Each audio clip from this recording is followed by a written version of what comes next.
Salut tout le monde, j'espère que vous allez bien. Donc Bonjour. ici ça va, donc on est avec ma poupouche, Maïnaïda, pour le numéro 70 du Conquest. Bientôt 80. Plus de Donc 10. voilà. Donc je suis avec Kevin pour vous Vous montrer ce présentez. petit Et dans fascicule. voilà, dans ce fascicule, 2 pots de peinture. Donc on a une peinture un peu couleur chair, donc un Le layer Fleshstone Cadian Fleshstone. Et du blanc. C'est un layer aussi, je crois. Le Ouais. Wattcad. Par contre, le blanc, il fait peur. Hein. Et on peut remarquer que les peintures sont très vieilles, elles datent de 2011. Ouais. Donc il y a déjà 10 ans. Et celle-ci, je sais plus. 2012, je sais plus. 2011 aussi, Oui. on peut le voir. On n'a pas regardé les grappes des dernières figurines, ça les date. Je vais les reprendre. Donc et là c'est aussi un layer et c'est du White Scar. Les Donc grappes, c'est vraiment liquide. elle c'était 2017. Celui d'avant. Ouais. Et Ici. lui, 2016, le réacteur. C'est encore plus vieux. Ouais, ah ouais, il y a des grappes qui sont anciennes. Comme Dark Emporium est sorti en 2017, forcément. Voilà pour le petit aparté. Donc, voilà. Les layers pour faire des éclaircissements. Ouais. Donc, Sainte-Terra, là, le berceau de l'humanité, hein, la description de c'est Terra, enfin, c'est la Terre dans le futur. Quoi. Ça fait peur. Il n'y a plus de continent, on dirait. Bah, On il y dirait a qu'il y a plus tous des grand-chose. trous en fait. En fait, il y a un seul continent mégastructure, en fait. En gros, c'est ça. Ah ok. Tu vois, le palais impérial, il prend la moitié de la planète. De l'autre moitié, c'est ce qui reste. Mhm. Qui couvre une chaîne de montagne entière, qui abrite le Trône d'Or, un immense bâtiment. Et alors, je sais même pas où doit être là-dedans. Bon, c'est pas ce truc-là qu'on voit. Ensuite, il y a là où les Psychers sont formés. Dans l'espace, il y a le système de défense orbitale, il y a le palais ecclésiastical. Enfin, il n'y a que des gros méga structures et après des habitations. Quoi. Enfin, des cités rouges plutôt. Oui, ça ressemble plus du tout à Mais il y a Terre. des civils ou il n'y a pas de civils? Ah oui, il y a des cités. Bah, c'est là où il y a le trône d'or de l'empereur, le squelette qui est assis. Quoi. C'est planète, mais on va dire. C'est surtout une planète russe, hein, principalement, quoi, avec des... Planète ruche. Bah, un petit peu comme les commandos, quoi, des infrastructures qui s'étendent sur des kilomètres de haut, comme habitation, je pense. Donc la vie sur Terra. Donc bien sûr, il y a toujours un petit truc de conflit entre les dirigeants, hein, puisque bon, comme l'empereur est mort, et puis enfin, c'est un squelette sur un trône, on va dire. Donc c'est dirigé par des nobles et des seigneurs, et ils sont toujours des petites guéguerres entre eux. Ça change pas de... Voilà, il est maintenant le domaine de l'empereur, donc il couvre l'intégralité de la chaîne himalayenne, donc il est immense. Il est plus flottant, tiens. Ouais, je vois. C'est la garde custo d'Est. Et là, vu du haut, on a un aperçu de palais impérial, quoi. Donc ça doit être un truc immense.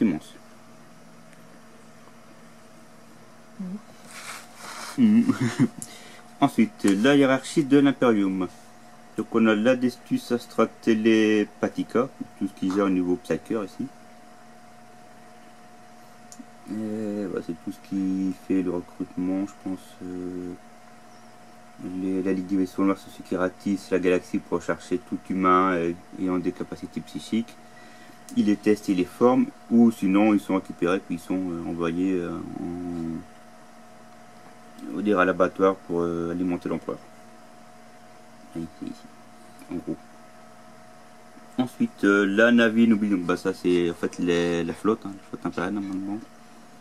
Ceux qui pilotent les flottes. C'est des mutants avec 3 yeux, si je dis pas de bêtises, si c'est bien que je pense. Et leur troisième œil sert à diriger dans le warp. L'Adeptus Astronomica, donc c'est aussi les Psychers, hein. Ils alimentent l'Astronomica. Et c'est ce qui permet au navigateur de se lancer dans le warp. Donc il y a énormément de morts par jour, puisqu'il faut encore de 10 000 Psychers qui travaillent sans relâche. Et les 3 quarts du temps, ça les détruit à une vitesse effarante. Un petit peu travailler à la chaîne, quoi.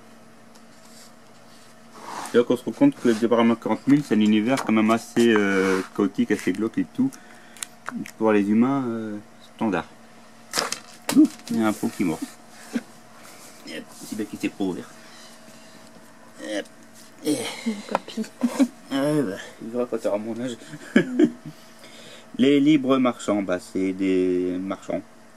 Alors, les libres marchands sont des agents indépendants assermentés et équipés afin d'explorer les étendues sauvages de la galaxie. Ils sont les émissaires de l'empereur vers l'inconnu.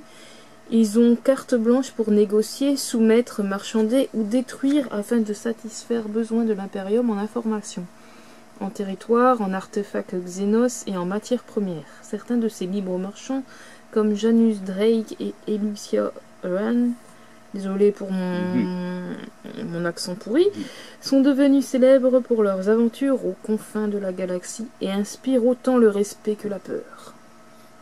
Et ce qu'on appelle aussi les Rock Traders. Donc, il y a une extension Kill Team qui est sortie avec eux. Et les tout premiers Warhammer 40 000 s'appelaient Rock Traders, en fait, tout simplement.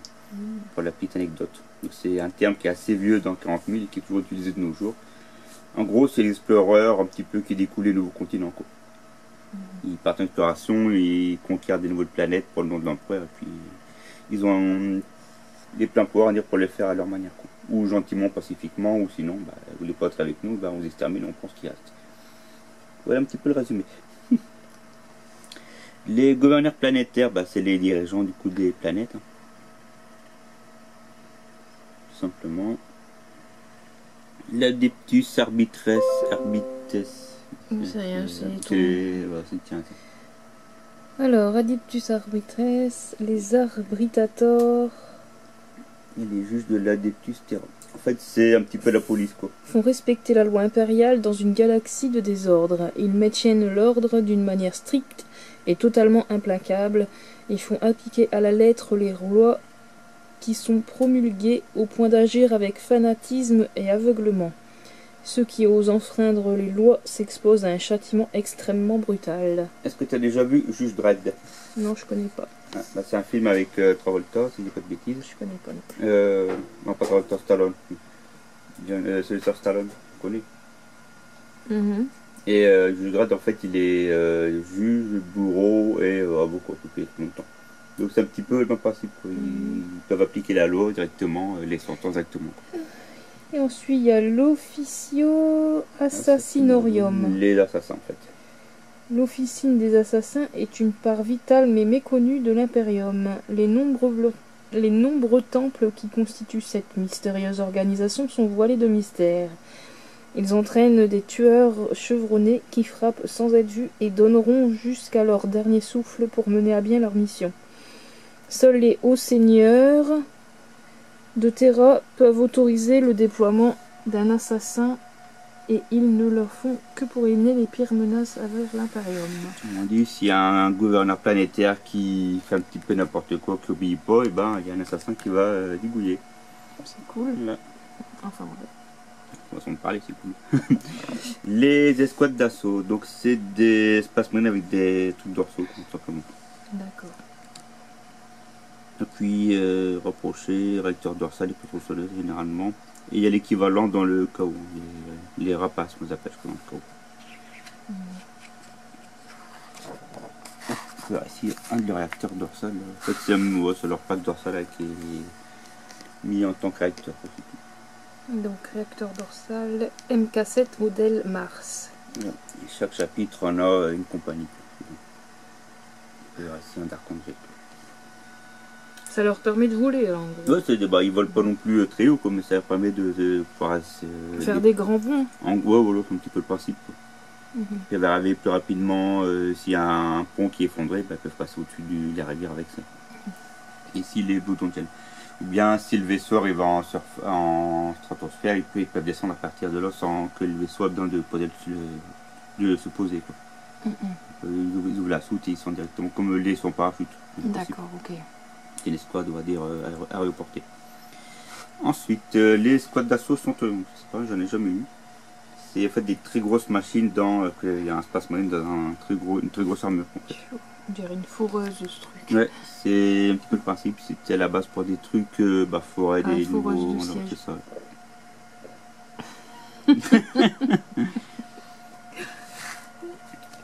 Pour ce siège. Ouais. Faux siège.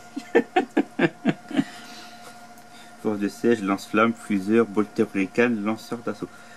Donc c'est des Spaceman classiques, c'est pas des Primaris, et c'est vendu par lot de 3 unités. Avec différentes, on le voit aussi, différents styles d'équipement derrière. Elles ont l'air vieilles, les figurines. Sont anciennes, oui, sont anciennes. Ça, je vois. On voit, c'est pas des Primaris, ça c'est des Spaceman, c'est encore classique dedans. Mhm. Et bon, là on voit pas le dos, mais quand on voit le dos, en fait, on voit qu'il est, c'est comme s'il montait un petit peu comme dans Alien avec le truc mécanique là que Ripley le monte dedans, dans Alien 2. C'est le gros robot, bah, c'est un peu le même principe en fait. Donc, quand on le tourne, on voit le Spaceman qui est derrière. C'est pour ça qu'ils sont jaunes d'ailleurs. C'est un clin d'œil. Non, ça c'est par rapport au chapitre là, toi t'en as un vert. Okay. Les couleurs de chapitre, un Dark Angel il va être vert, Blue Angel il va être rouge, Ultramarine il va être bleu. Donc voilà. Là c'est un Imperial Fest, du coup ils sont jaunes leur couleur. Ensuite, l'espace Wolf, toujours pareil, on continue avec les dates clés. Donc, on en a eu plusieurs depuis le moment, depuis maintenant. Magnus, Cadia, le bar. Vraiment, il y a une mécanisme spatial. Faute, mécanisme spatial. De mise en place qu'on peut voir. Et ensuite, on arrive sur le guide de peinture avec les pots de peinture. Du coup, on l'a déjà. Donc là, c'est les éclaircissements en blanc du coup. Et les layers, ça sert à éclaircir. Et l'éclaircissement couleur chair pour pour la peau. Donc, on peut voir un apothicaire qu'on a vu il y a quelques temps déjà, il y a bien longtemps. Capitaine Terminator qu'on a eu il y a peu de temps, on l'a eu assez il y a c'est pas seulement celui-là, je crois que ce soit le cœur classique. Je tombe. Ouais. Le capitaine, le Lord Terminator, je ne vais pas tout détailler, mais on voit du coup l'utilisation des layers, aussi bien les deux qu'on a eu et les anciens, parce que là c'est les autres layers, là, les Racker Fresh, mais c'est pas cela. Il y a donc les autres layers qu'on a eu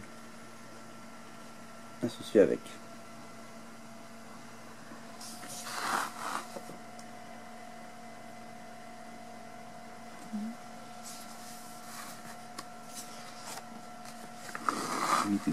Et bien sûr les têtes nues pour ceux qui mettent les têtes à part, pas ceux qui mettent les têtes ou mettent les têtes casquées. Les clous là ça représente un siècle je crois de service il me semble, si je ne dis pas de bêtises. Vous dites assez de service ils se rencontrent un coup dans la tête. Il y a 2 siècles de service. C'est lié. Ouais, ça va faire mal surtout. On prend un coup à force. Que de le dire. Ensuite, les armées réglementaires. Donc là c'est les explications comment on crée des armées réglementaires en fait. Des armées on va dire officielles en gros. Donc là bien sûr il y a pour les 2 factions qu'on a avec Conquest, mais ça marche un peu pour n'importe quelle armée du jeu. C'est là qu'on nous explique en fait le rôle tactique, le QG, les troupes, les élites et comment on construit une armée à partir de ça.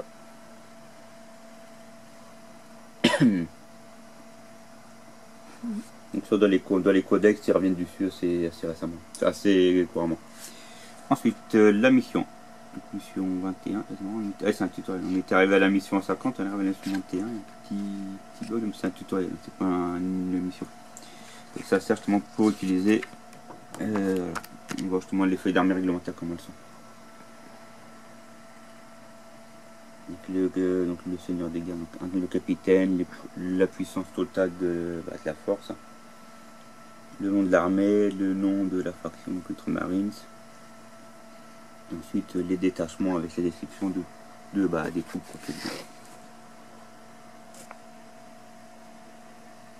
Ils auraient pu fournir une feuille vierge comme ça d'ailleurs. Peut-être qu'il y en a une derrière, non? Non, là c'est la bataille derrière. Vas-y, push, vas-y, saute. Non, attends, on ne fait pas son coup. Ensuite, le 71, donc la grue du secteur Mechanicus. Il doit être assez grand, je l'ai vu en photo sur un truc, et ça me paraît assez grand. Et le 72, des enfants du chaos. Des chaos spawn, des enfants du chaos. Là c'est un kit, alors c'est un vieux kit, c'est un kit qu'on a 2 figurines en fait dans le kit. Et t'as plein de possibilités de montage différents. Moi, je m'en rappelle, t'en avais des bizarres. Même ils avaient perdu leur tête. C'était en métal, ça, je les ai plus, je les avais vendus, mais j'en ai 2 en plastique.